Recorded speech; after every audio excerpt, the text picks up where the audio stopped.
The following is a presentation of the Belly Up Sports Media Network. This is Haymaker Combat Sports. Hear it here, coming straight from the source. Only with the real, they ain't here to dress it up. Sweet science, MMA, you can get it all from us. Trust, 5 stars cause it's live. And through the fight game, we can guide ya. Slick talking, putting them in caution. Passing all the goals cause the audio is awesome. What you waiting for? Spread the word, tell a friend. This the podcast where all of the discussion ends. When they start going strike for strike, this the show that'll tell you what you seen in the fight. They ain't playing on the mic, this a welcome to the show. Warm it up for the squad, Haymaker of the bros. I'm a bow wow, you can hear it from the pros. It's Haymaker Combat Sports, time to roll. Welcome back to Haymaker Combat Sports, powered by the Belly Up Sports Media Network.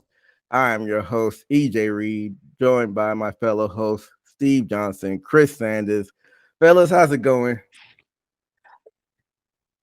Pretty good. All's good. Yeah, everything's good. Everything's good. Yeah, spring forward, it's almost that time of the year. My man Chris over here planning for a wedding, man. How's that going? Man, life is rough. Life is rough. It's rough.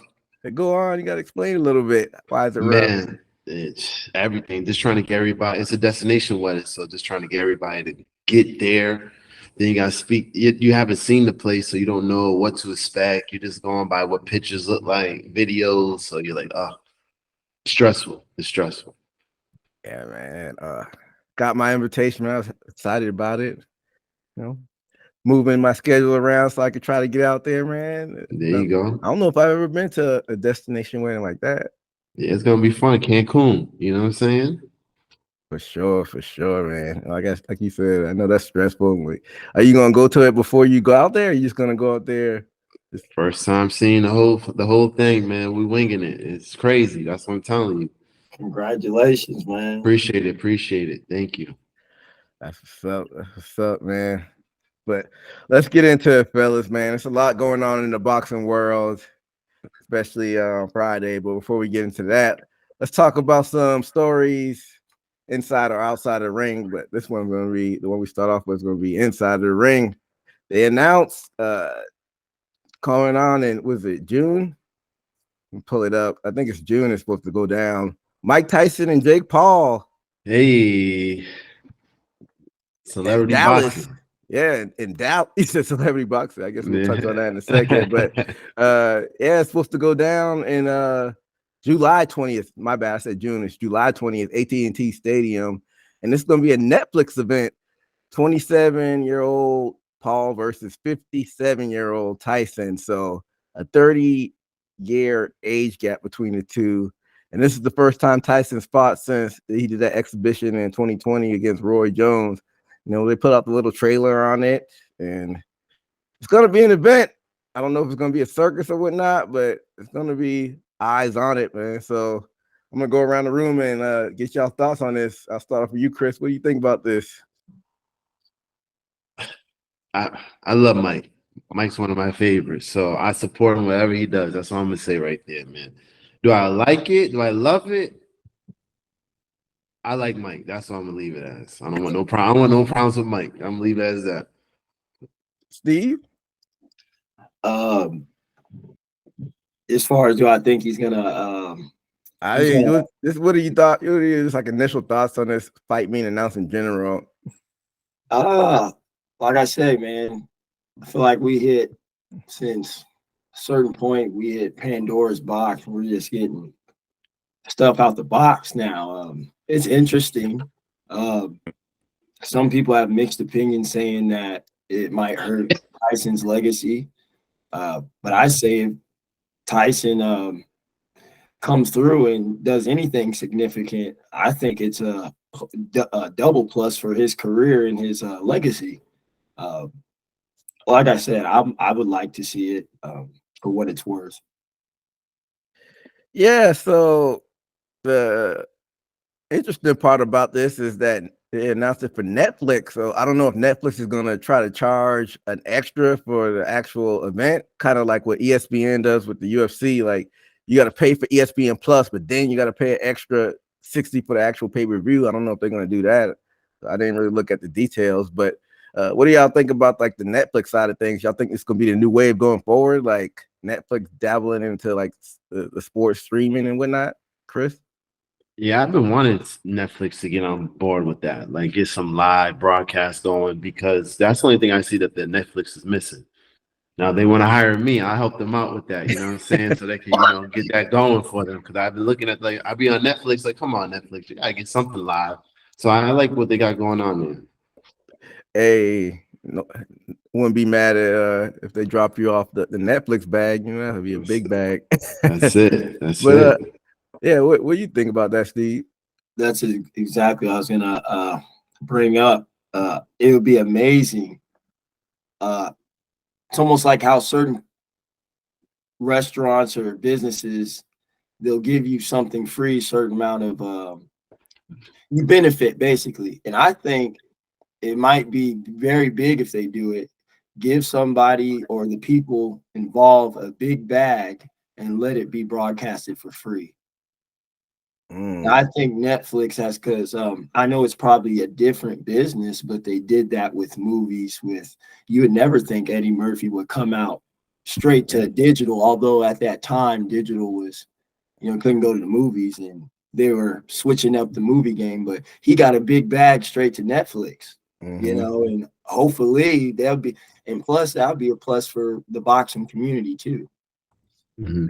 Yeah, I think even like Adam Sandler, he's been like with his company, he's been going like straight to digital and putting out those movies. So, I mean, you got to get with it or get gone with the new wave. With everything streaming nowadays, and the movie theaters are kind of becoming slowly but surely kind of obsolete. Like if you look at the box office numbers, like they're not putting up numbers like they were like pre-COVID. So this may be the new wave, but I think Netflix dabbled in trying to go live with, I think, one of those reality shows, Love is Blind, and they had like a lot of malfunctions and technical difficulties. So y'all think they'll be able to like kind of iron this out with this fight, or how y'all think that'll turn out, Chris? Yeah. With sports, I think it's a little easier because you kind of can predict what's going to happen. You got the fight, you got the setup.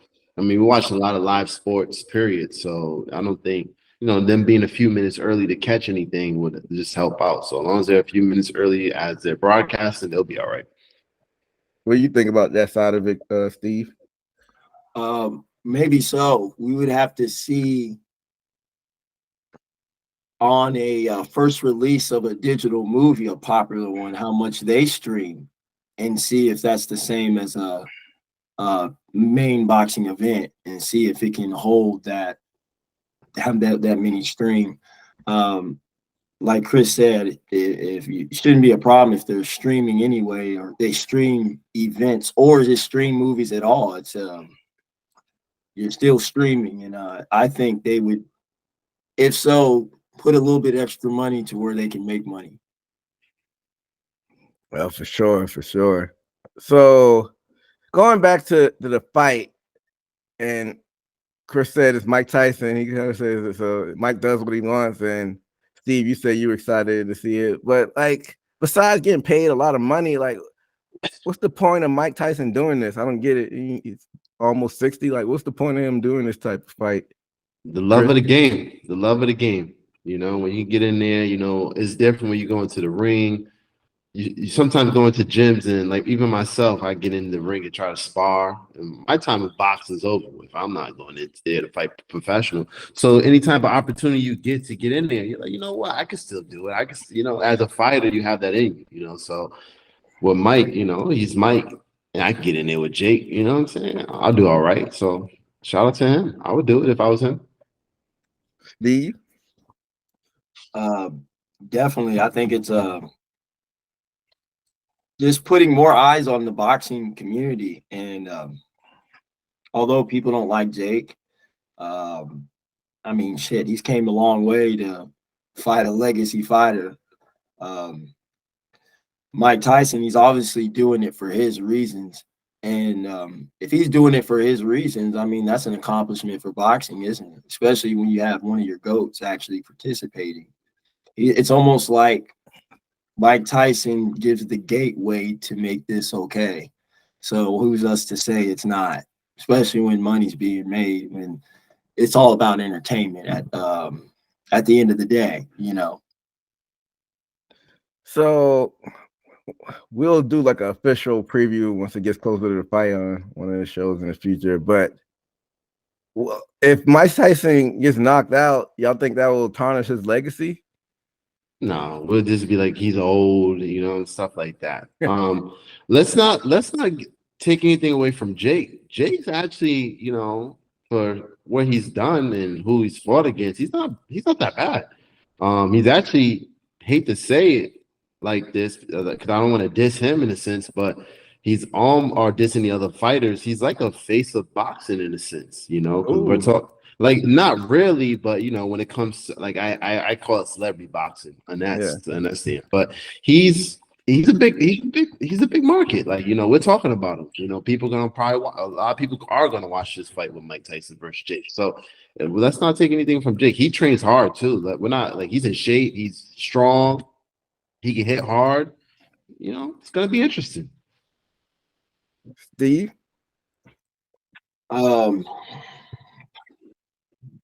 I would say not tarnish his legacy. I know I wouldn't like seeing Mike Tyson getting knocked out terribly by a young guy, but you signed up for it, and that's what boxing is.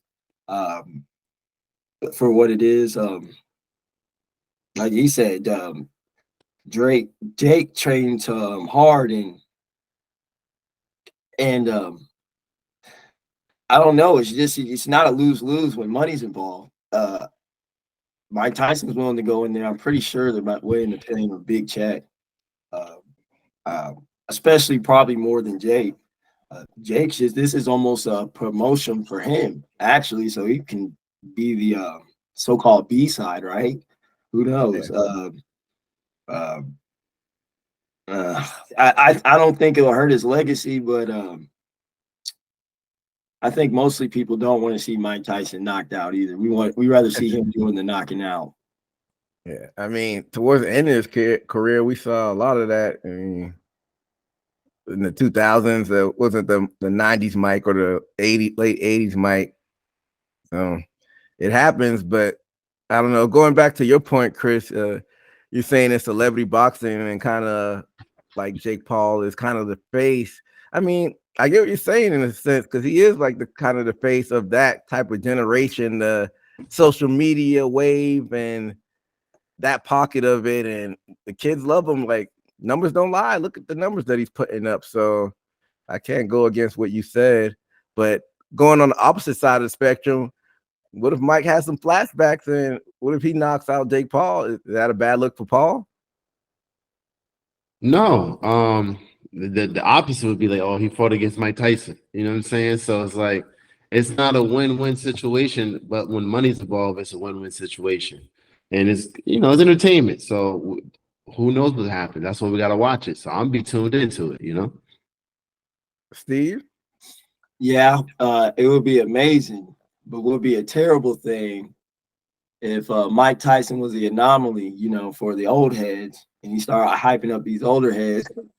And they start getting slaughtered by these young dudes. Okay, that's probably a once in a lifetime thing. Mike, leave alone. You got Evander Holyfield getting tore up, by somebody. We gotta watch what we do. But on a joking. But I think it's shows hope for even. It's hard to promote, but I guess if you keep your sanity and you feel like you can do it, hey, go out there and box. Hey, what do they say? Old man strength. Don't sleep on that old man strength. Power is the last thing to go, right? That's it. Come on now. That's what they say. But yeah, it's interesting, man.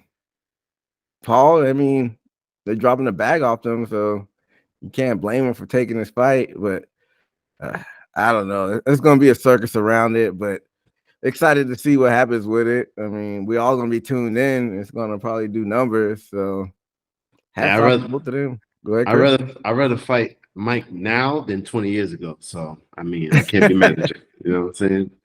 Hey, he looked good hitting the pass. He released another video. I mean, everybody can look good. Not everybody, but like you hitting the pass, like you can make it look good. So we'll see if it translates. But another thing is like you think that I know it's illegal because people are talking about Jake Paul has no knockout clauses, which is illegal. That's fixing the fight. But you think that him and Tyson may have had like a behind closed doors, off the record type of conversation, saying, "All right, we're gonna get in there, just spar a little bit, and make our money." You think that happened, Chris? I I don't know. You know, I mean, he's protecting himself too at the same time. You know, you're still fighting against one of a top heavyweight that ever fight in the game. But you know, I don't think it's. I don't know. I don't know. I mean, it's entertainment at the end of the day. So you know, we're here to be entertained. That's it. Steve? Well, when we talk about Mike, like EJ said, had one of them flashbacks and say sorry. I was, yeah, knock him out. I think Mike Tyson can afford breaking that clause just to take the glory. Hey, who knows? Who knows? Jake is dirty enough to do that. Also, I mean, we might get something, but that Roy Jones and Roy Jones and Mike Tyson display. It's kind of lackluster what we were expecting, and I don't want to see that. I mean, y'all can do that in the sport. People are going to pay for this, so we like to see some face shots, not just body shots, like we saw with Roy Jones and Mike Tyson. Yeah. Definitely. Yeah. I mean, I hope. I mean, Mike Tyson's smart. I mean, he probably doesn't want to take a damage. So I could see like a conversation happening behind the scenes like that. But like you said, people are paying for this, so we want to see y'all go at it. We don't want to see a sparring session. I mean, you take the risk. I mean, you're getting paid. I don't know the details of the deals. I'm sure they're getting probably 20 million plus for this. So if you get knocked out, you get knocked out. With Drago, if he dies. So hey, I mean, you only live once, so we want to see these guys go at it. But like I said, we got a while before this fight happens in July, a couple months. So once it gets closer, and we'll actually do an official preview and breakdown of this fight. But let's get into this next topic, fellas. So we're gonna preview this fight later on in the show, but you got a lot of hoopla and shenanigans and nonsense going on in this fight between Devin Haney and Ryan Garcia. And Adrien Broner, he decided to jump in the chat room and whatnot, and him and Bill Haney, Devin Haney's dad, been going back and forth, and Bill Haney's been saying Broner is washed because I think they was talking about Broner stepping in as a replacement just in case something happens with Ryan. We'll get in that later because Ryan been like going off the rails a little bit lately. But Broner, I mean, as much as criticism we give him for in-ring stuff, he still could talk behind the mic. And then Alicia Baumgartner, the women's champion, she's I think she's friends with Haney, so she decided to put her name in the chat or whatnot. And her and Broner started getting back into it, and Broner went online, started talking crazy. So I'm gonna pull this video up for the listeners and for us to watch, and we'll break it down a little bit. You from Ohio, but you from Fremont, man. Stop it, man. You ain't from no Cincinnati, Toledo. Like, you ain't from no Cleveland. Like, hey, man, relax, man. We really know you, Alicia. We really know you. Niggas really know you. Niggas done really ran through you, nigga. Stop it, nigga. Sonny Fredrickson ran through you. Bunny ran through you. Yeah, Robert Easter ran through you, boy. Hold on. Dominic Doughton ran through you. Hold on. Montana Love ran through you, boy. The fuck wrong with you, boy? Everybody has some, man. Tony just wiped you. Tony just wiped you up. I don't know. Hey. Shout out to Tony. I fuck with Tony. He from a Detroit nigga, player nigga. If you know what I know, just keep the hoe on the show. But what I'm telling you is this, man. When niggas been running through you, man. Quit playing, man. Stop playing, man. And now you teamed up with Bill, bitch ass. And now y'all want to talk crazy, man? Hey, man, stop it. Y'all better stop. And we got footage. We got footage, too. We got footage. You be coming out doing all them good-ass dance moves. Bitch, you can't ride a dick.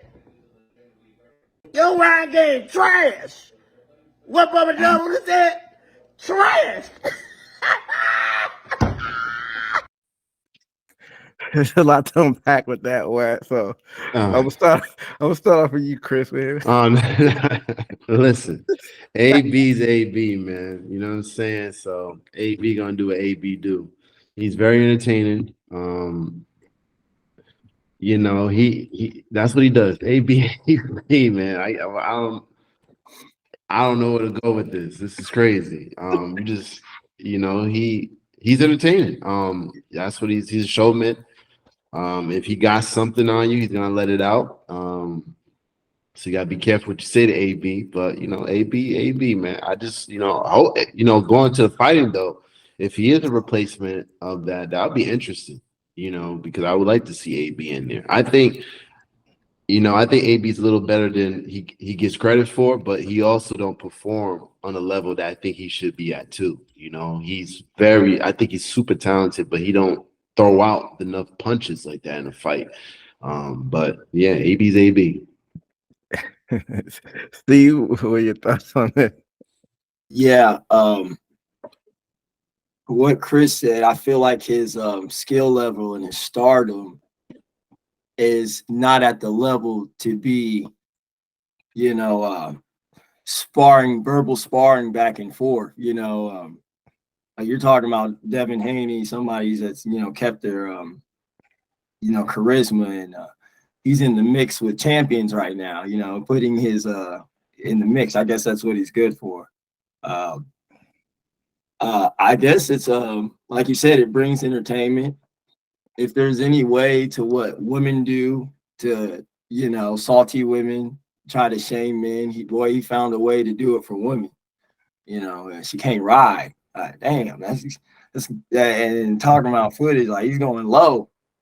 Something I wouldn't do, but if we talking about AB, but it's entertaining. On the other side, I saw a clip of Devin Haney's father saying, like, how are you going to talk about another man's tallywhacker and talking about another man's Johnson? And, they're going back and forth. And like I said, it is what it is, because in the boxing world, a little bit more goes and not so much of that, canceling and judging somebody for what they did. People can get away with stuff, and it's open world a little bit, I feel like, in the boxing world. So you just touched on a little bit, Steve. I want to ask both of y'all. In the mid 2010s, we live in the Me Too era. So do y'all think this was out of bounds by AB to, kind of slut shame Alicia Bumgarner like this? It all depends where you're at. This is, again, like Steve said, this is boxing. You get a little bit more leeway to talk shit. It's kind of like get you at, oh, did you hear what did you hear what he said? Did you hear what he said? It can kind of get you going. Even get someone wanting to fight you. Bringing that stuff in, so you can add a little bit more to it. You know what I'm saying? AB. That's what AB do. So, Steve. If we can probably look back, he's probably been in bigger controversy than this. I think back in the day, they probably why Mayweather left, and I think EJ talked, because he was getting wild, the rap and leaking footage of his own pornographic images. You know what I'm saying? Yep. You're gonna lose sponsors. You're gonna lose somebody that was actually treating you like an apprentice. Mayweather ain't gonna mess with that. You see, Mayweather don't even like being in the limelight. He messed up a lot of things for himself. Trying to be something without doing the work and dedication to be it. Yeah, I mean, I know, like y'all said, it's a little bit more leeway with boxing, because that's a part of the game, the promo. But AB, he's towing that line, you know. Like, I mean, at this point, I don't think he can get canceled because he said some wild stuff in the past. You know, like Steve was saying, he leaked footage of his. I think he was with a threesome or something like that back in the day, and he had some allegations as well on the legal side of things that I won't get too deep in. And seems like that he's kind of brushed that aside. So, like Chris said, AB is AB, but I don't know, man. I wouldn't want those women group coming after me for saying something wild like that, but I guess AB could take it. But I don't know, like Crystal said, that'd be interesting if he does step in as like a replacement. If Garcia goes off the rails a little bit too much, I mean, I think y'all think Haney would wash him though. Go ahead. I mean, he won't wash him because AB is still talented enough to get away. He has good, you know, he actually has pretty good defense. You know, Madonna fight actually showed me he's actually tougher than what people give him credit for. And just he don't the offensively he slows down for me. That's my only beef with AB. I feel like he's way better offensively than he shows, and he slows down every time I see him fight. He doesn't show it like how I need him to show it. See, my question is, has he been participating in that as far as paying attention to his actual weight class in a bigger weight class? Because from what y'all see, does he look a little bit, as far as walking around in his regular weight, bigger than usual in that clip? AB's always big. AB's one of the guys that walks around big all year round, but when fight comes, he slims down all the time. You know, he slims down. He loses the 20 to 30 pounds. He does it consistently. That's what his career basically always been. He never seemed to me a guy that was always in shape all year round. He was always a guy that you seen him with the sauna suits on, kind of a little chubby, but the next thing you know, he has a six-pack before the fight. So he's always been one of those type of guys. Do you think that's his problem? Yeah, that's always been his problem. You know, he doesn't, to me, and what it appears to everybody, it doesn't seem like he takes the sport 100% seriously. You know, he takes it serious enough to be talented, but to the next level, he uses talent to help him get to a point, but he don't take both in like the being a professional 24/7 into the game. But when it's come to fight time, he's always ready. He's always in shape. I never seen him not make probably, I think once in his career, I seen him not make weight, if I'm not mistaken, when he was over like 2 pounds or something, but he won the fight. But for the most part, I always seen him make weight. and like I was talking to Steve about this the other day, Chris. He has the mouth like Mayweather, and he was his protege, but he didn't have the discipline like Mayweather. Cause like Mayweather could talk shit, but Mayweather's always in shape. He's always disciplined. He doesn't drink, doesn't party, but they say AB likes to party, and you know that doesn't mix if you're trying to be at the highest level. Like you said, he's talented enough where he could always be in the mix, but to be at the top of the top, you gotta, you know, not go out and party. You gotta do those 2 a days, and it seems like AB didn't have that discipline. But go ahead, Steve. I know you had some more to say. Yeah, it seems like that because I guess they say talent gets you so far, and you know, I guess your talent, even if you could win championships, but if you're going to prolong legacy, it's like that you're not prolonging each match to win it. You're hoping you get a matchup to fit your style, and a champion prevails in adversity through all styles. You know what I'm saying? Overcomes, and he has a style that he might win with some and probably lose with most because he doesn't shift his mind, I guess. Yeah, definitely. Good point. I don't know. I mean, AB's a character, and it's interesting to see him, like, you know, stay in the mix and his antics and whatnot. And he hasn't fought since he's had like a couple big gaps because he fought Pacquiao back in 2019, took a 2-year absence, and he's won 2 in a row. But he only fought once in 2021, and he fought once last summer in June last summer. So I don't know what he's waiting for. He's in welterweight right now, and in that division, you got Bud Crawford just went up there and beat Spence. So I don't know what AB is going to do next. I mean, I always thought that he went up to welterweight a little bit too soon. I think that 140 weight class, he should have stayed there and cleaned up. But like Chris was talking about in the Maidana fight, you said he didn't look too bad, but he still got beat. And I think if he would have stayed in 140 and racked up those belts, then he might still be undefeated at this point. But who knows? Like Chris said, go ahead. I think he went to 140 too early. That's what I'm Madonna fight, the one Madonna fight was too early for me for him. That's what I'm saying. He went to 147 too early. He should have stayed down at 140. Oh yeah. He had a couple belts down at 140. He went up to 147 a little bit too quick. I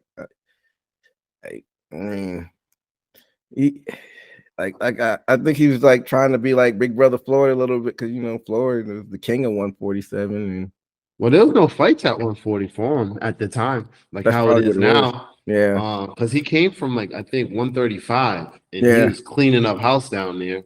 Yeah, and then he went to 140, and it wasn't. He still was cleaning up house up there. Like there was more competitive fights at 140. It looked like, but he still was cleaning up house. But he sometimes that big jump. Like I said the last pod, that people don't understand that big jump is a big jump, because the people that fight at 147, they're coming down from 170 to fight at 147. You know what I'm saying? So they walk around 170, and then they're shutting all this weight down for 3 months to get down to 147 for that one night. So they find some big boys there. Yeah, I wholeheartedly agree with that. But we'll keep our eyes, see what AB does. But let's get into some of these quick hits, fellas. A few fights that happened in between the last podcast. So I want to get into this bantamweight division. They had a kind of a showcase with these two fighters. First, we'll talk about Junto Nakatani. He became the WBC bantamweight champion at 118, and he defeated Alexandro Santiago. This was back on February 24th, and he looked good throughout this whole fight, and he was able to get him out there with that body shot. It was nice, man. I'll start with you, Chris. What do you think about this one? Man, he looked bigger, stronger, faster. Alexander ain't no slouch. He's 28 and I think 28-2 or 28-3 at the time. He ain't no slouch. I think he won a belt and stuff, so he's pretty good. But when he came to he just couldn't get to him. He was watching a fight. I think he, like you said, he dropped him. I think in the 6th round, 7th round, if I'm not mistaken. He couldn't get to him. Just couldn't get to him. Couldn't time it right. And Juso was just bigger, stronger. Was just using his weight. He actually used all his gift and his talent to his advantage that whole fight. I was really proud watching that fight with him. I'm like, oh, he's doing what he's supposed to do. Yeah. Steve, what do you think about this one? Yeah, I was watching it, and I was impressed. And like you said, what's his name? Nakatani. Yeah, I see it I think in the 4th round, from recalling the right fight. His biggest punch was probably the 4th round, and probably Santiago was digging in, trying to take him out of there. But to no avail. I mean, you see that he was crispier, nice. You can see his go-to is his jab straight 1-2 punches.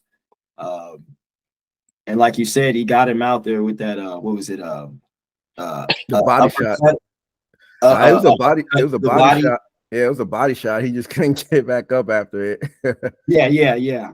I'm pretty sure the uppercut to a body. And it was pretty nice. It was pretty clean. And so and Nakatani, what country is he from? Japan. Man, and that's another thing I was going to bring up. Just like in the world, certain countries are origination of certain disciplines, wrestling, whatever. And so what I'm saying is, like, Japan is more like martial artists, what they're known for, but they're they're catching up to where their boxing originates way back in. But as far as popular modern day English or American, they're catching up on boxing in their country, and you're starting to see stars pop out of there. I mean, and like up to date with destroying people that where boxing is popular in a country like America, it's like taking them out and being very competitive. It's like, where did these boxers come from? Because they've only been introduced to it for so long. So we're just going to see, I think, a lot of, especially the lower weight Japanese fighters. You see a lot more of them than the heavyweights represented, and they're a problem, I think. And hold on to that thought, because I'm gonna get back to that later once we talk about the next fight. But I want to ask you something, Chris. He dropped him with that body shot.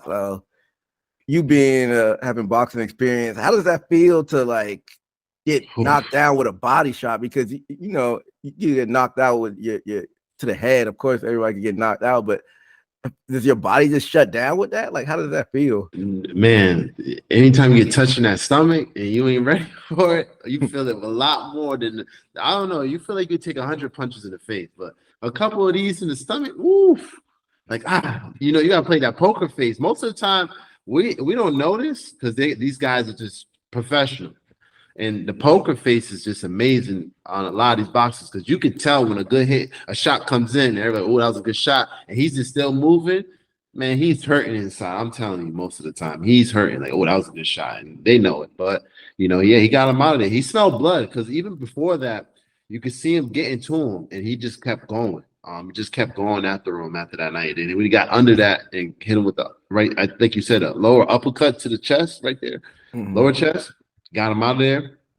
I mean, I wasn't shocked because the jab was just too strong. I didn't feel like Alexander could get past the jab. It just seemed like the jab was there. He was bigger, stronger. So it was just a setup coming. Yeah, I can only imagine. I guess, like you said, especially when you're not expecting it, you just, oof. Like, it's kind of like you getting like the wind knocked out of you, I guess, basically, and just shut your body down. Because I know that liver, like you hit it right on that liver. It's like the Tank and Ryan fight. Look at that. You didn't think that punch wasn't damaging, but when he hit it, he's like, "Oh, can I get back up?" That's it. Yeah, it was crazy. But let's talk about this next one. Also in the bantamweight division, you had Takuma Inoue, not to be confused with Naoya Inoue, the pound for pound top guy, Naoya. But this was Takuma Inoue retained his WBA bantamweight 118 title against Jerwin Ancajas.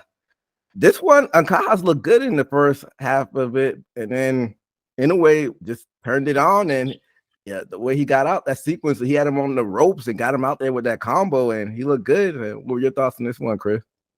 A lot closer than what people give it. The fight, you know, the other guy, he actually had a higher percentage of knockouts.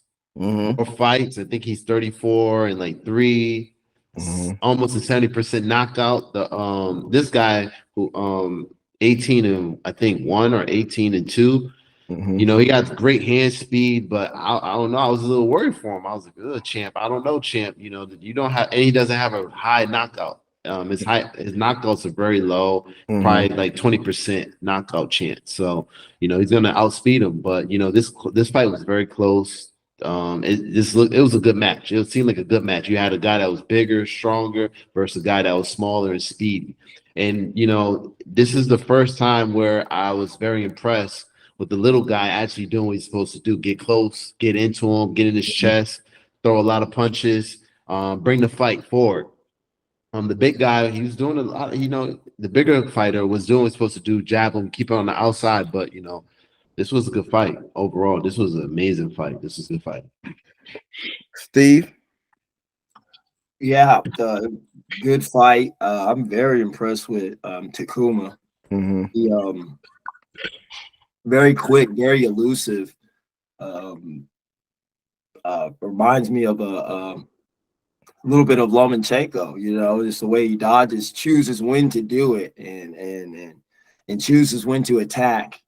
I saw he got caught with an uppercut real good, but I like how he shows the fighter he can keep his composure and stick to the plan after he got blasted with an uppercut.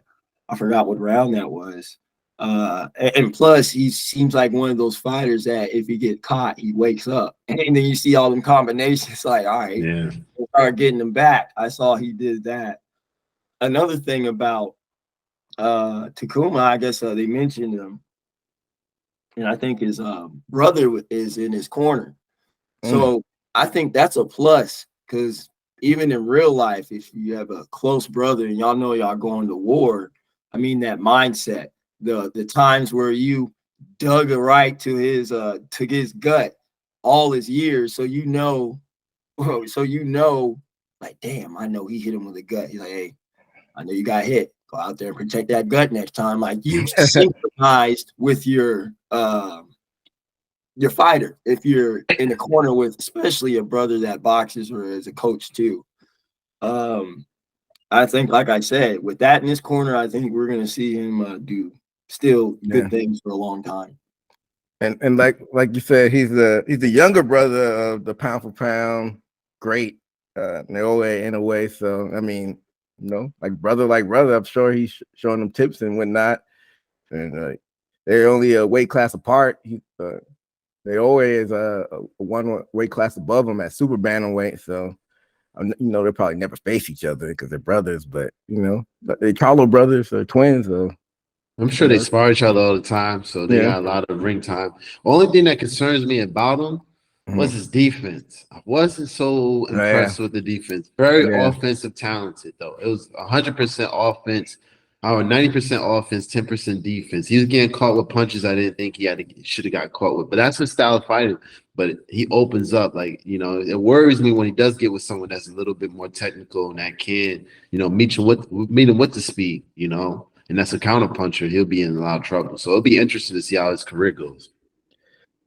For sure. So circling back around to what Steve was saying earlier, like you got these guys from the lower weight classes, you got guys from different countries, and we got a lot of Japanese representing. And both of these bantamweight fights we just talked about, they got them out of there. So what do they have to do to like put it on a bigger platform and a more mainstream level to get more eyes on these lower weight fights? Because like you said, both of these fights were tremendous and a lot of action in it. So what do you have to do to put more eyes on the lower weight classes? I'll start with you, Chris. Well, they are. I don't know if we're going to touch on this. We haven't touched on this last time, but Japan's becoming one of the biggest markets in boxing right now.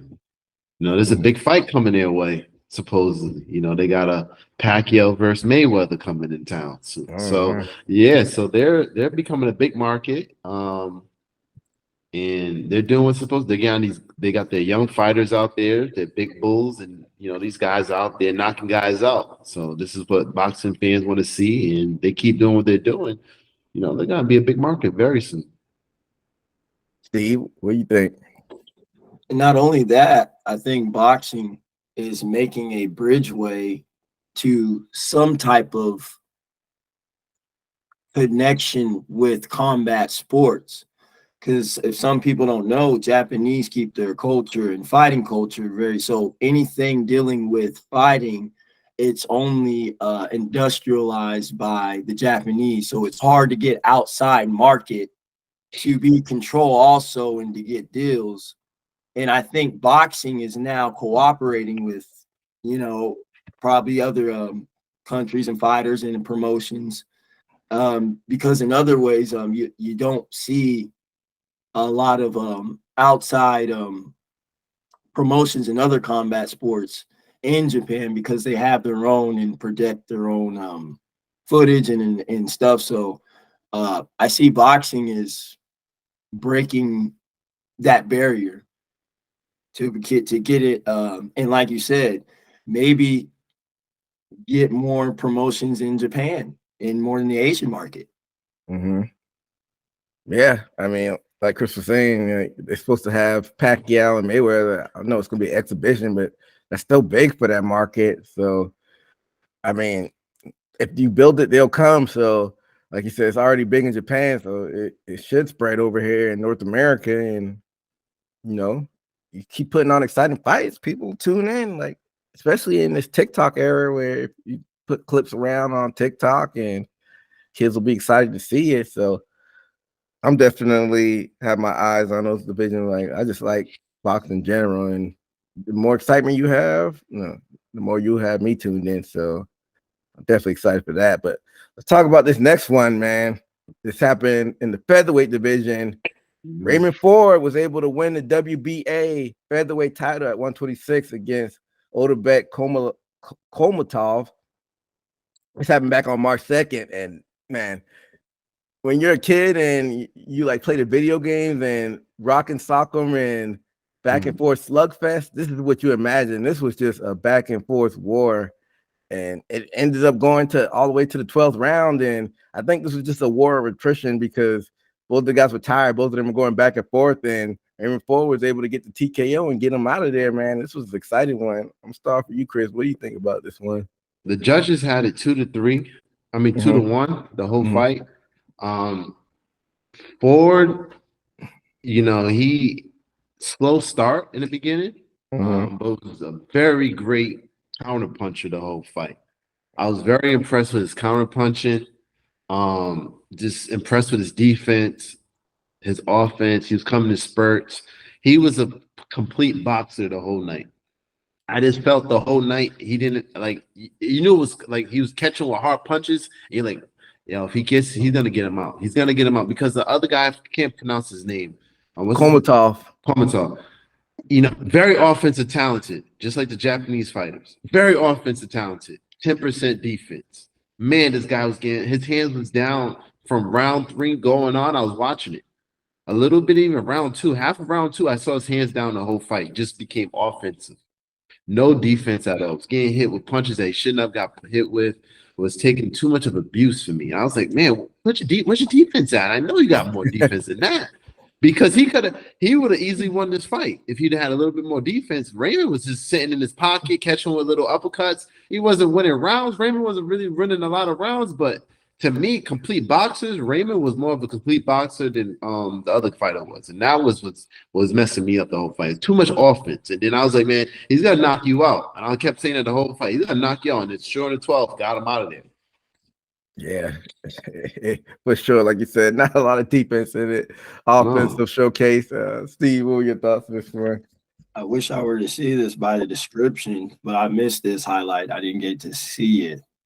Oh, it was action-packed, man. I ain't gonna lie. It was good. It was one of the best fights we've seen on the card that we're talking about. Yeah. It was action-packed. Raymond had to knock him out in the 12th. That was the only way he was gonna win. Raymond had Ford had a good fight the whole fight. They both had a good fight, but it was more on the other guy's side. He was offensively, he was taking a lot of hits, but he was giving out more punches. The fight, it was 7. The other guy threw 728 punches. Raymond only threw less than 600.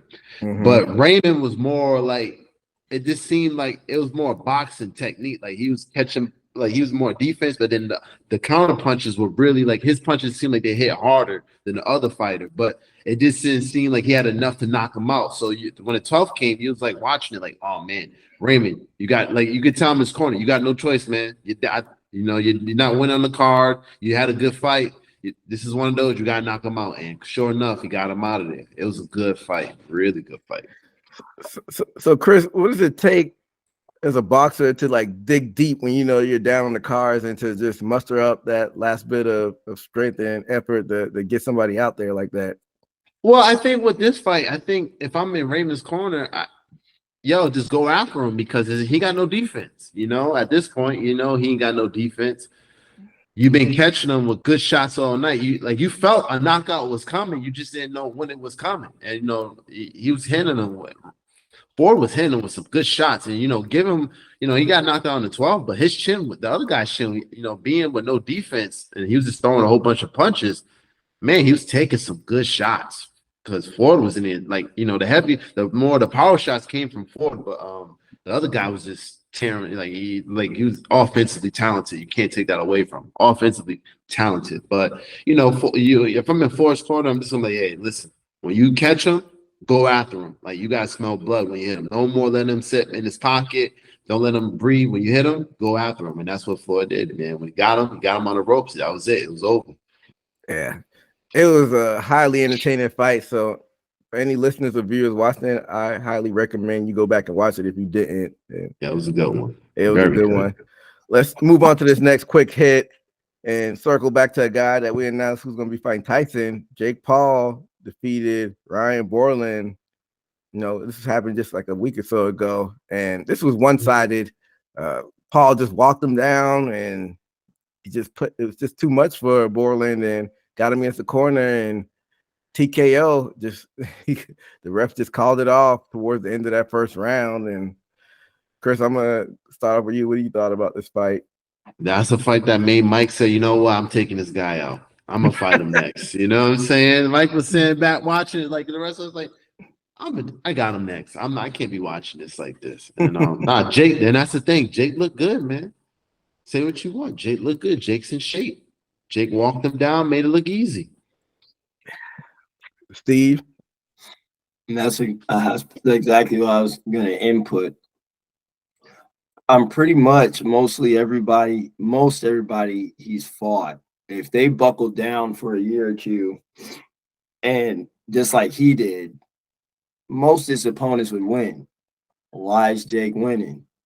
His odds multiply because he's getting people that are off the couch and he's hella in shape. I mean, damn, I'll not anybody would tear somebody up if they out of shape, you know, dab them up for 30 seconds, man.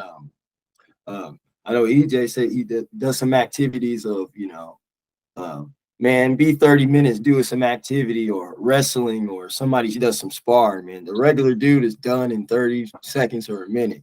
So, let alone we're talking about somebody's training 2-3 months compared to somebody who's been doing it for 2 years. It's no comparison. He's outlasting these dudes with stamina in his punches, hitting hard in the first round like he does in the third. I mean, all that matters. And maybe but for what it is, maybe Tyson still has, like he said, that old man strength. Might reverse it this time for us. Who knows?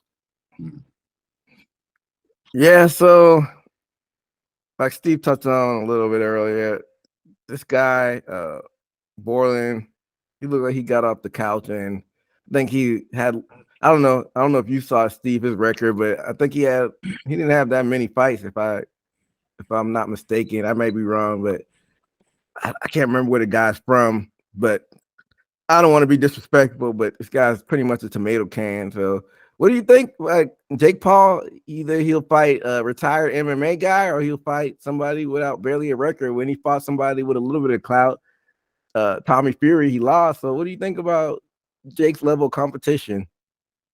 I mean, that's what he's supposed to fight, the people he's supposed to fight that we're seeing him fight. I think if he goes past that, with respect to boxing, I'm sure we're gonna get into this next fight with it. But with respect to boxing, with someone that's training and that does it on a day-to-day basis, it's gonna be a little tougher fight. It's not something you can just walk down a real boxer and knock them out. It's not. It don't go like that. So you got to get the guys that are from a different sport that just need a check or that just coming off the couch to fight. That's just where I see him at. Steve. Yeah, like we said, I guess the height of his competition was Fury. But I guess him trying to scale his skills, he doesn't want to kill himself, So, but then again, I don't know what's that middle spot of what's a good fight for him. For what it is, I mean, Mike Tyson is his age, but maybe this might be the one, but it's hard to say because how he interjected himself in the boxing community, it's up to him to choose when he's ready to go in that separate the boys from the men, so to speak. So after the fight, Jake Paul said he wants to be a champion. He fights at cruiserweight, which is the 200-pound division, which is kind of an overlooked division. It doesn't have like the big name star. So you think he could push to maybe get a title shot in the 200-pound division? I'll start off with you, Chris. He could push it and they'll entertain it because it's entertainment, but for output, like I've seen, like no disrespect to Jake, but offensively, when you come in a real fighter and someone that's training for a championship belt, that's not gonna work. I'm gonna be honest with you. Like his offense is kind of it's good for what he's doing. That's what I'm gonna say. Like it's good for what he's doing, but it ain't gonna work against someone that's been to Olympics, has like 300, 400 amateur fights. Like that's not gonna get it done. It's not gonna get it done unless they're older and past their time. But these young guys, some that's like 25, 27, no, that ain't gonna get it done. What do you think, Steve? Right. Just like we were talking about earlier, ain't no comparison for somebody who's been working their lungs for 15, 20 years, and you've been doing it for 3 years. Like you said, these people have been amateur fights, carried their skills over, and even if they even around his age, I think if he finds somebody with those credentials, I don't think he'll get past them. Yeah, I think y'all both have good points, but never know, man. Everybody's underestimated Paul at this point, so I'm not surprised by anything nowadays, man. I haven't seen it all, but that going up to champion in that division, that is a tall task, but it's levels to it. So let's see what he does against Tyson first before we try saying that he could be competitive in a world title match. So I'm curious to see what happens with this kid next, but let's jump into the fight that happened this past weekend. A big showcase in the heavyweight division. This happened over at Saudi Arabia, and they've been doing a lot of these heavyweight fights in Saudi Arabia. We had Anthony Joshua defeating Francis Ngannou by knockout in the second round. And in the first round, both fighters were working that jab, kind of trying to like figure each other out and like download the information. And late into that round, bang, straight right, and Joshua knocked Ngannou down. And I'm like, uh-oh, it's the beginning of the end. Then next round, round two, right hook, lights out, his legs buckled. That's how bad the knockout was. And it was night for Ngannou. And after the fight, even Chris called me up. He told me, see, it's level to it. Levels to it, man. That's how you talk about the Jake. Listen, Jake, there's levels to this, man. That's Joshua's the guy I'm talking about. This guy's been training, went to the Olympics. This guy got all this pedigree before this, fought Chris Klitschko and all these other fighters, got world champions. Yeah, he lost some fights, but this guy does this. You know what I'm saying? And like I say, boxers got no business going into the octagon. They got no boxer got no business going in there trying to fight any of those guys on a real competitive level, right? But listen, MMA fighters, you guys got really no business going in with boxers as well. Like, it's a different game. We know y'all can fight. Y'all got more striking ability. Y'all got more grabbing ability. I'm giving y'all that. I'm giving you got more under your belt than boxers do, but it's a different game when you're only doing one thing the whole fight. It's throwing punches. It's different. And Tyson Fury, he didn't take that fight serious as we're looking at it. We all kind of, he didn't see. That's what happened. You don't take a fight serious. Joshua was not playing. Joshua, you seen him training. You seen him getting ready. He was not going in there taking no L. And, it sucks to say that because, and Joshua is a real professional because I love everything he said after the fight. Everything he said after the fight was 100%. If I'd have lost, I'd have said I'm washed. Because I won, now you're telling me, he should have never been in here. But don't diss him because, I'm Joshua. Like, don't forget who I am. You know what I'm saying? Like, he's still a good fighter. He fought 2 fights here, And he fought basically 2 of the arguably top 6 fighters in the world. Yeah. So it's like you can't really knock him, from MMA just coming in. I'm gonna fight this guy and fight that. Hats out to him. Like, I wouldn't want to fight those 2 guys coming from as a real person, you start low, and then you go up to them guys. Get some ring room. He ain't got no time in the ring. He ain't got no practice, no nothing. He's going in there fighting the top of the top. So this is what happened. There's levels to it. Steve. Yeah, the narration before is like, damn, they're writing off this man's food off his table. You know what I'm saying? And you can tell how he was sniping where he wasn't playing. Plus, compared as a professional boxer to a person, so they say, that didn't put in the work that others, you kind of have to make a statement, which I think Fury may have slipped up on making that statement. So yeah, I would say Joshua owes the boxing community, so to speak, for entertaining this, owes Joshua an apology, because he picked up a little bit of Tyson Fury's mess, so to speak, for the boxing community's perspective. And like you said, his professionalism after the fight. You didn't see that boy jump around. You know what I'm saying? He kept his composure and looked at to see if he's concerned, to see if he was all right, because he knew what would happen. Somebody knows ain't got to jump around. That's how he acted, and I think that made his charisma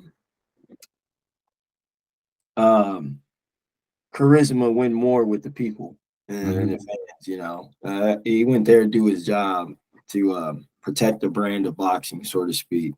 Because I thought Ngannou had a chance just for Fury didn't get that job done. Maybe he has a chance, but boy, I was wrong. Hey, we all were. We all were. And, Joshua's made us all remember, hey, there's levels to this.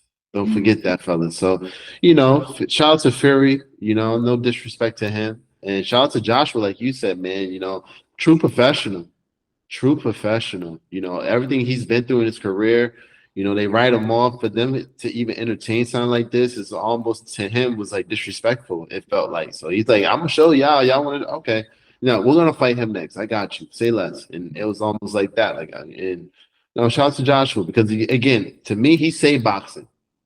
He actually saved boxing, because it's like, all right, y'all can chill for a little bit. Like, we got, like, we can end the talks for a moment.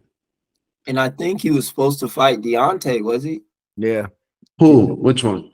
It was supposed to be Joshua versus Deontay, but Deontay lost against Joseph. He lost against Joseph Parker. Yeah, he kind of fumbled that bag. I think I might. I still want that fight. I still want that fight. I still want it. That's one of the fights I still want, because Wilder's getting a little old. He's getting up there, and Joshua's too. And this is the time to get it. I think I would love to see that. Joshua is getting a little bit, but he's only 34. Deontay Wilder's a little bit older. I think Wilder's like 37, 38. So you're right. They're getting old. They're not young bulls. Yeah. I think the perfect matchup, if it were to be an alternate universe and not the Anthony Joshua fight, I think the Deontay Wilder and Ngannou would have been better for Ngannou. But that didn't happen. I don't know about that. I don't know about that.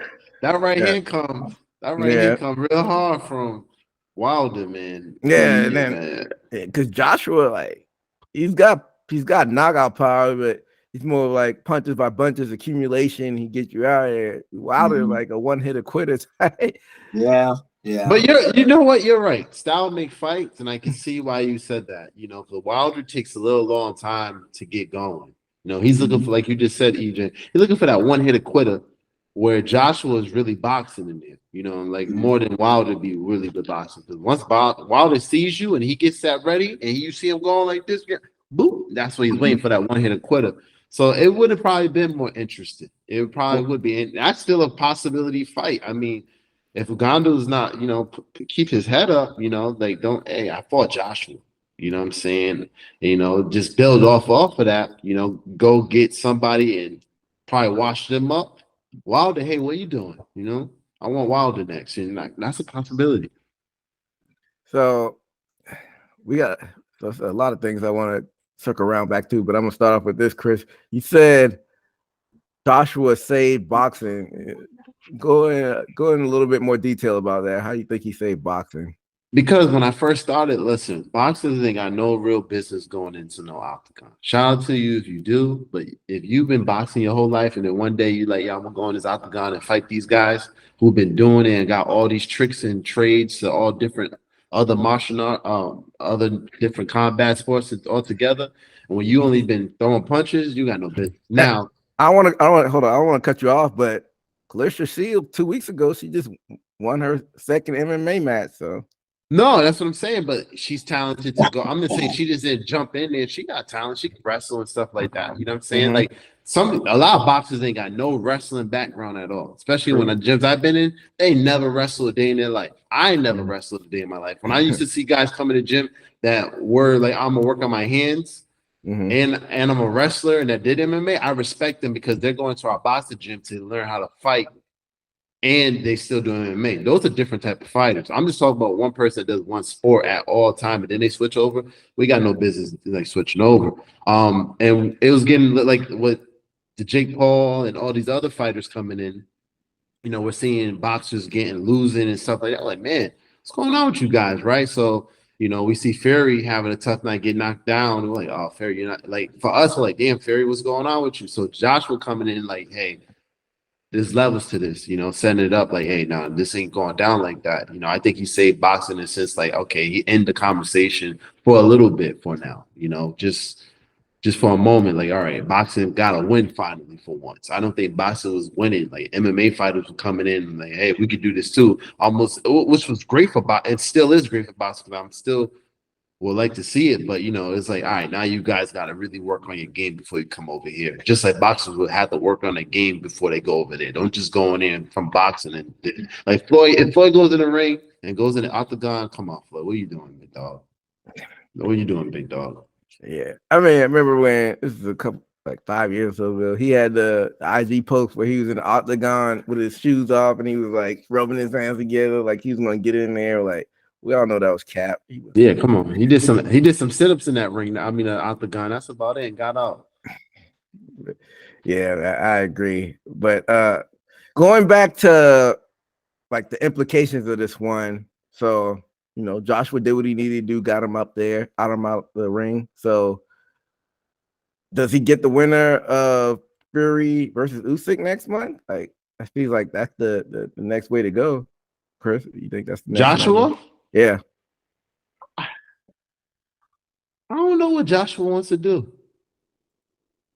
I don't even know if I promote Joshua, what I would do with Joshua, to be honest with you. I really don't know. Do you put him in harm's way, or do you ride it out and make it? Because you know, like a guy like him could fight almost anybody and sell out. So what do you do when you're in that? Like it's almost like the one, like you know, we got the Tanks, we got the David Haney. Like they don't have to fight each other because they can fight anybody else and still sell a ticket. So I don't know when it comes to the business part of it. Like you know, what are we doing? Because I don't know if Josh was catching legacies. I don't know if that's part of his goal. Then yeah, he would take those fights. But when the business aspect, do you take those fights? I don't think so. So you don't say okay. So we're gonna break this fight down a little bit later. The Usyk and the Fury fight. That's probably gonna be next month. We break it down, but. Say Fury wins, I feel like that's a no-brainer. But if Usyk wins, that's a harder fight to sell because he already beat Joshua twice. So yeah. if Usyk wins, then where does Joshua go from there, Chris? That's what I'm saying. You don't even with Joshua, you're good because you have your own name, so you don't need either of them. That's what I was trying to say. Like you kind of don't like. I don't even know how to promote Joshua because. You have to sit down with him. What do you want to do? Like you can kind of almost give Joshua the floor. Like what you want to do? Because you know here we can make this money over here, and you can still not be in harm's way, or you can go over here and get some harm's way. Like what you want to do. So there's no rush for Joshua. I mean he's financially stable. If he wants to fight, he'll fight. It's all now to me for Joshua. It's all about the love of the sport. Like what does he want to do out of it? Does he want to get the bag, or does he love the game to fight all these heavy hitters? Yeah. Well, I don't know. He's got options, but I mean, he's on the rise. He won the big fight back late last year, and he won this fight. So people want more Joshua. But let's talk about the Ngannou side of things. So Steve, we got an MMA show in a couple of days, so we'll talk about the MMA side of things on that show. But as far as the boxing side, where does Ngannou go from this? Does he still have a future in this sport after getting embarrassed like that? And I'll start off with you, Steve. What do you think? I would say, and his age, I mean, he's probably going to have to train a good 3-5 years to even consider it, probably. I mean, like I said, he just got showed that I've been having so many. I'm like, damn, like Tyson Fury had a bad night. He getting his ass, you know, whoop like this, like ain't no way. And it's like,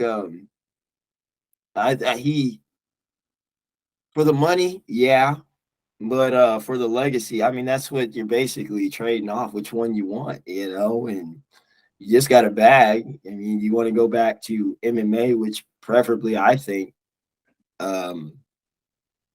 like you said, we'll talk about it, but he's the forerunner for getting MMA fighters bigger pay. So he has a multiple jobs to do. I think he'll do better with going back into MMA. But after this display, he made me put a poster down on him. So what does that tell you? Man, I hope he said he'll come back, but I don't think people would see it, because one of his attributes was a person that could be durable, not get knocked out. And obviously we saw what happened this weekend. So that's what I say about it.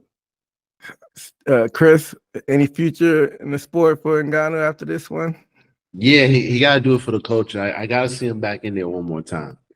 He got to redeem himself. He seems like the type of guy that wants to redeem himself.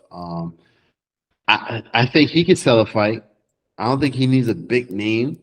I want to go after no Wilder or nothing. I would do something lighter, and see what he can do, and that would be the real test. I think his next fight, to me, will show me what type of boxer he can be in this sport. He's like what, 37, 38? I don't know. Yeah, somewhere around that. So yeah, it's kind of on the high end, but hey, with this, we gave him respect before. He just got to earn it back. I mean, listen, he fought top six, two of the top six. I mean, come on now. Let's get him in the top. Let's put him under the top 10. Let's let him fight someone in the top 20 at least. Give him a chance. And look what we're putting him against. This guy never had any type of boxing ring, and we're telling him, "Oh, go fight the number one. Go fight the number 4, number 3, number 2 guy. Like, go ahead, do that. Like, come on, we're asking this guy to be Superman." So hats off to him. Like, no, I think he can still make that bridge from MMA to boxing. He got the bag already. Let's get him another bag in boxing, and let's see what he can do. I think his next fight will really determine what I think about him. I think I give him one more shot. I will definitely give him one more look. Chris said he doesn't want to see him in there against Wilder, but how about him versus like Andy Ruiz? I don't know if he's fast enough. He did show some good clips. He was pretty quicker than I thought he was. He was pretty quick. Andy kind of quick though. Andy put combinations together. Andy can put them together. I don't know if I'll leave Andy alone. Now, if I'm Andy, I'll call him up. Like, hey, what's going on, man? Where you at? Where you living? I'll call him up, get that fight. But Andy puts them together. Andy's really dangerous. Yeah. Would you like to see that, Steve? Like a Ngannou versus Andy Ruiz? Especially a person that knows how to roll, take a punch. I don't think Ngannou's, because Andy Ruiz, he's an inside fighter. Especially when you get him upset and he gets in the inside, like you say, that's where those combinations, or like Tyson combinations, come through. Body, head, body. You know what I'm saying? And that's where you get your knockouts. And I don't think Ngannou fought anybody that got up in his face. And I think Andy Ruiz would be confident enough with Ngannou's skills I think that would be a problem for him. Yeah. How about Ngannou versus like a King Kong Ortiz? What about that one? That might be more realistic. Well, that might be more realistic for me to watch. Yeah. I'd rather see that than the Andy. I think Andy would be next after that one. If I was to do it, if I was promoting, I'll call Ortiz. Hey, Ortiz, what's going on? Yeah, come over here. Let's get this. And then, if I look good, if it looks good, that's when I'll judge him. I think that's more realistic. I like that fight, actually. I like that more. What do you think about that one, Steve? Ortiz?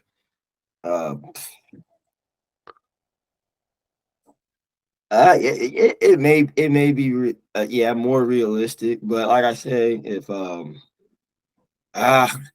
it's just we need more evidence, but it might be a problem for him too, maybe because he can punch too. He You hits know, hard. He does hit yeah. hard. Does hit hard. Yeah. Yeah, so if Ngannou wants to stay in the sport, he has options because he can sell a fight, like especially that Ortiz type fight, two big brutes like that, like that sells itself. Like America likes to see that two big. Ngannou would be bigger. That'll be his first fight. He'll be bigger, right? Because he's been the little guy in every fight. Ngannou, yeah, you're right about that actually. Before Ortiz, yeah. I can't remember Ortiz's his stats about his attributes or whatever.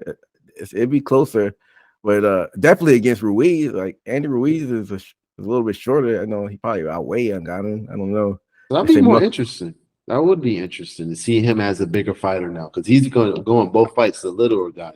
So it'd be nice to see what he does. It's funny you say that because in the promotion where the two are facing off, like where you buy the pay-per-view and whatever, I noticed, I'm like, damn, they got Ngannou's damn bicep hella bigger than Anthony Joshua. I bet you Joshua noticed all that. And I hear they do tricks like that to, when they trying to wipe another fighter under the rug, those little things to get into their head, make a dude bigger on the poster or in front of him. And if y'all ever get back to look at that, you'll notice him and y'all saying that Anthony Joshua was bigger. I mean, that just stuck out in my mind. So he was way bigger. You could see it in the fight. He looked way bigger than. Y'all should look at that promotional picture, that poster. It's actually comical how much bigger they made Ngannou in that. So Chris, you're right. They're like almost virtually the same size. Ngannou and Ortiz, they're both 6'4", and who knows what they will weigh at on the day of the fight, but same height. And then Ruiz is what? They got it listed by centimeters, like I know centimeters, but whatever 188 centimeters is. I think he's like what 6'2", 6'3", Andy Ruiz, if I'm not mistaken.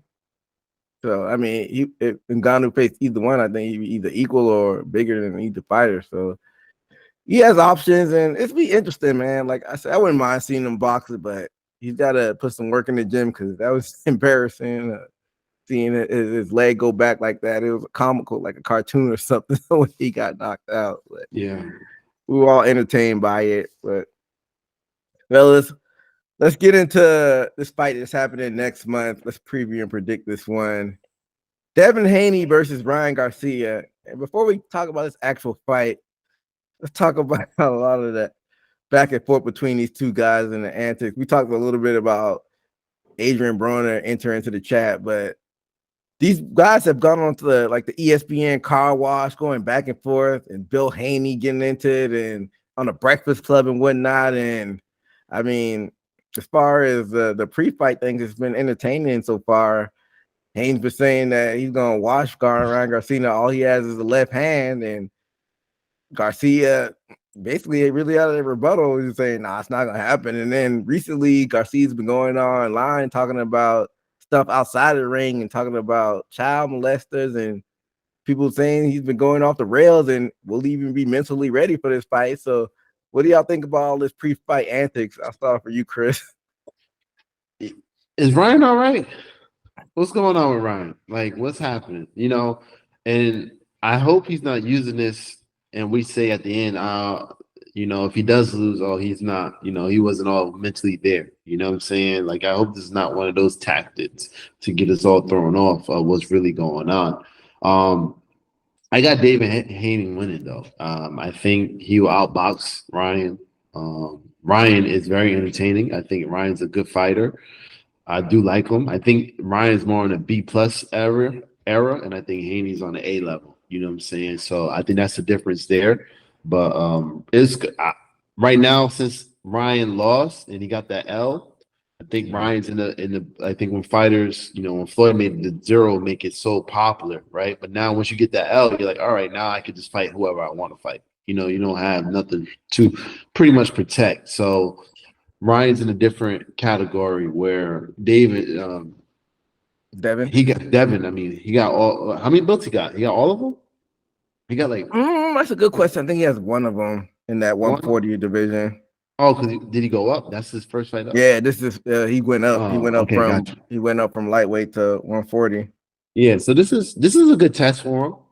Ryan's no slouch. He does got that one hand, but that one hand is very, very dangerous. So, we'll see what he does. This will be a good test for him. Yeah, so he's got the WBC 140, the super. Hold up, so he got the super lightweight belt at 140, and it was his last fight.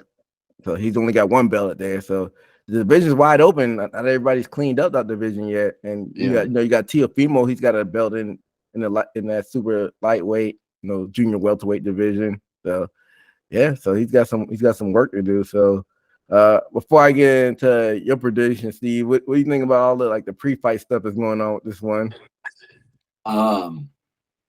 Like I said, it could be promotional, but it's looking into it. It's like using that type of material to promote a fight. And so why would you even dabble into even playing around with that? Or if that's actually going in your mental, are you ready for a fight? I mean, either way, it comes off as weird and has people say it's concerning, which leads me to say is Haney may be in his more sane mind to for what Garcia is saying to win this fight.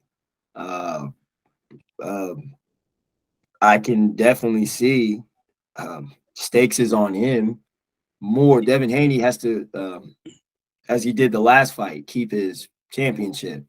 Garcia, he has to beat Haney to regain what happened to him with Gervonta, to regain something, or else it's just two people washed you up who's on top. But, and like I said, the stakes is on him. Or how many fights can really Garcia get after this if he loses? Ryan becomes the gatekeeper, I believe, after this. If he Yeah. loses, he has to either do he can lose, but he has to be fabulous losing. Like he has to look good losing. Then he's like, okay, we give him a shot. But after that, if he loses and if he gets washed, he's a gatekeeper. He's like, if you beat him, then you can fight Tank and the rest of them. That'll be your standard as a coming up fighter. Let me fight Ryan. If I beat Ryan, then I'll be able to fight those guys.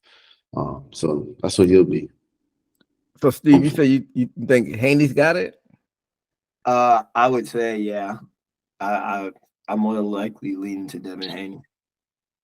Yeah, so that's a good point you bring up, Chris, though, that he might be a gatekeeper after this. How does that work, though, with somebody so popular on the level of Garcia? Because he's got the social media game on lock. Like, that's why it works. Like him. It works in his favor. Like, because then he can just sell fights on his own. And then he'll be able to fight whoever he needs to fight or whoever, he's the main ticket. So he'll be the main draw every fight.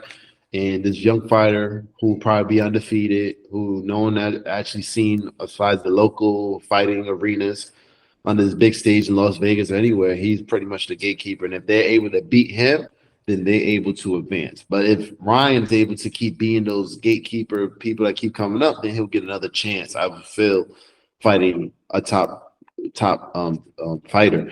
Even a top fighter, if there's no one out there to fight, Ryan, hey, what you doing? Let me holler at you real quick. Because before, he was up there with them categories of people scared to fight. Like, the Tanks and all of them, like they don't want to fight each other. Ryan was there until he lost. Mm-hmm. Once he lost, they're like, all right, we'll fight Ryan. Because there's tape out there to beat him. So, that's what it comes down to. So the gatekeeper. Yeah, I see. I can see that, though. But as far as who I think is going to win the fight, and I think Devin Haney, he's going to make it look easy. He's very Mayweather-like in his approach. Defensive fighter, good counter puncher. He takes whatever the fighter gives him. So I think he's just going to kind of be like a matador in there, and he's going to be elusive and dodge all of Garcia's punches and just make it look easy. He's not like a one-punch guy. He just goes in there and does work. And yeah, so I got Haney probably going by decision and winning this one. But on the other side of things, Chris, like we already know how Haney's probably gonna win it. But what does Ryan Garcia need to do if he does win this fight? Like, what does he need to do to win it? He got to catch Haney. I think he has the power to do it. He is pretty much as tall as Haney. He's probably fought at 140 already. So just got to catch him. You know, he just got to stay elusive, stay fast, stay quick, be on his feet. His defense is, you know, not my favorite, but you know, once he gets in the defensive stand, he just stays aggressive. He has a good chance of winning. It's not like he's gonna lose. There's tape out on Haney. We did see the Haney versus Tank type of videos that Ryan said that he got from Floyd and stuff like that. So that's one of the things that we saw. So you know, he's getting prepped to beat him. Hopefully he's mentally there. That's the problem. We got to have this here. If it's not there fight night, forget about it. So hopefully he can turn around and get mentally there. But he seems in shape. I see videos of him running in the gym, you know, working out. He's still in shape. It's not like, you know, he claims he's not going crazy, just talking about facts. So if things happen like this, you know, hope he gets help. And I hope that, you know, he gets the people in trouble that needs to get in trouble for the acts that happened. But, you know, I hope he's just mentally ready for that night because that's, you know, Haynes going to try to knock him out. So I hope he's mentally there. Yeah. Boxing is something you don't play boxing like you do other sports. So you got to have your head all the way into the game. So I'm hoping the kid is mentally ready to go into this fight because he plays around and he's going to get embarrassed in there. And we want to see a good competitive fight. So let's hope this fight doesn't get called off because we still got a little bit of way before it's going to be in April, but I mean on 420. So let's hope this fight stays together. But we'll keep our eyes out on all the in between that happens in between this fight, and we'll be back next month to actually recap this fight and talk about any fights in between there. Do some quick hits on that. But other than that, that'll do it for us here at Haymaker Combat Sports. Make sure to follow us on all the social media platforms and make sure to follow the audio feed on Spotify and also follow the visuals on YouTube. And until next time, be safe out there. Later. This is Haymaker Combat Sports. Here, coming straight from the source. Only with the real, they ain't here to dress it up. Sweet science, MMA, you can get it all from us. Trust, 5 stars, cause it's live.